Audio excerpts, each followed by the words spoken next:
Hi, it's Nikki, the communication coach here. Welcome to the second day in the 12 series leading up to Christmas about how to improve your Christmas if you have an area where you have a bit of dysfunction or relationships that don't go well, or you're not looking forward to your Christmas for whatever reason.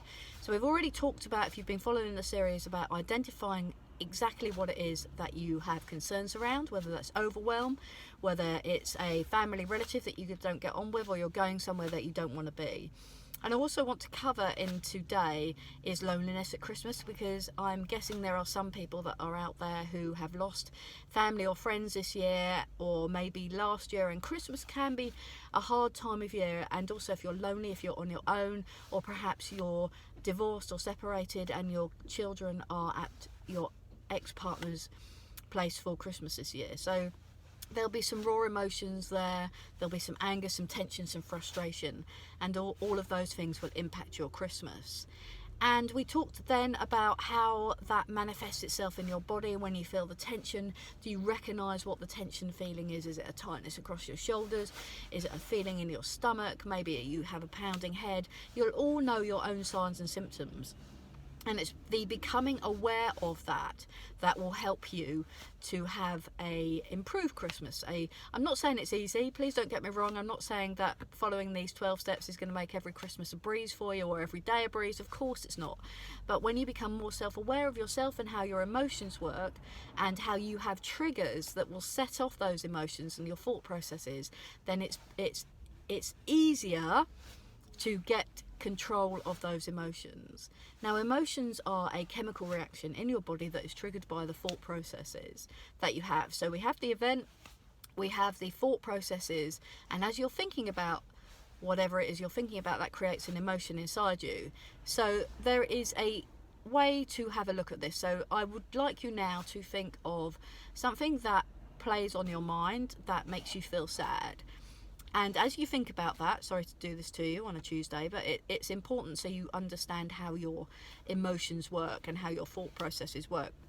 As you start to think about that sad time, look at your body position, look at where you're at, look at how you're thinking, look at how you're feeling, look at what is happening in your brain and also in your body. And I'm betting that you're not full of energy, that your head is quite low, that you're feeling a little tight across the shoulders perhaps, or wherever you feel tightness, and that you feel sad and heavy. Maybe even heavy is a good word to describe it. Now I want you to think of an amazing place, a place that you love, or an event that you love, something that brings a smile to your face, whatever that might be. Maybe a happy memory, or something you've seen recently, a funny comedy show, something like that, and start smiling. And you will notice that as you start to smile, that your head will lift. As I'm doing it now, I can feel that my shoulders have gone back, my head is lifting, and I have more energy, and I'm coming at life from a much more positive perspective. Now, that is not always going to work all the time. I can hear some of you shouting at the telephone already and saying, or the computer that you're watching from, and saying, yeah, that's fine, but what happens if I don't want to feel happy? And I'm not saying there's anything wrong with those things. These are just some tips and tricks to help you if you want to have a better day when you're thinking about something sad. So we know that posture also affects how you feel. So if you can stand up straight and put your head back and smile a big cheesy grin, then you are more likely to feel happy. Now, so that is how you can catch your thought process. And if only life was that easy, everything would be marvellous in the world. But it's catching it. So it's recognising how it manifests itself inside your body, and then it's catching it. And that's where the self-awareness comes in, because as you start to feel it happening and you can catch it at the early stages, what you can do is then take yourself away. Now, research has shown that it generally lasts about 90 seconds. So the actual flow of the chemicals through your body that trigger the reaction, and the hurt or the anger or the jealousy or the love, whatever the emotion it is, will naturally subside within 90 seconds if you are able to take yourself out of the situation and change the way you're thinking, even if that is just to walk out the room and go and make a cup of coffee, take a few deep breaths, whatever it is for you. And we're all different. It doesn't all work the same for people. For me, I just have to take myself off, and I just have to settle myself down until the emotions die down, and then my logical brain will kick in. And that might take longer than 90 seconds. It might take 5-10 minutes, it might take half an hour. The point is, if you can recognise where you're at with those feelings, then you can remove yourself from the situation.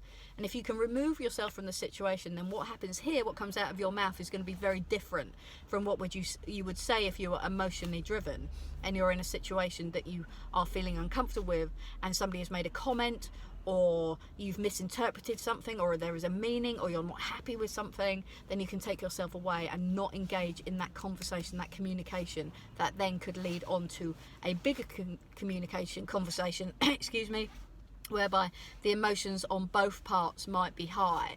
So that's how you recognise your emotions. Take yourself away, and you can use like an excuse. You can be really honest if you want to, and say what you've said I'm thinking about, and I can feel a reaction in myself, and I'm going to take myself away. Please don't follow me. I just want to be on my own for a little bit. And I know this works. I've done this with some of my coachees, and they are able to take themselves out of the situation and settle themselves down, and then come back and have a logical conversation. Because your emotional brain, your primitive brain, is 5 times stronger than your logical human brain. And so what will happen is that if you are threatened or you feel defensive, your primitive brain will kick in. Now, your real primitive brain will cause fight, flight and freeze, and you have very little control over that unless you're very well trained and you can use breathing mechanisms, and you've put yourself through lots of different situations to see how your body reacts. So for most of us, the majority of us, it's hard enough to catch those emotions when they kick in and to take ourselves out of the situation. So recognise how you feel. So work out what your trigger is, what's causing the emotion in the first place. Recognise where it is in your body, and you can feel it and recognise it. Take yourself away, and either take yourself away with an honest conversation of saying, I need to just be away for a few minutes, or if it's family, the in-laws, and you don't want to embarrass yourself, or you want to be polite, as we all do in the UK, we're very British, you could just take yourself out and make a cup of coffee and just then get your logical brain back in whilst you're making the coffee. And it can take a while to make coffee, I found, maybe several minutes in the kitchen to take yourself away.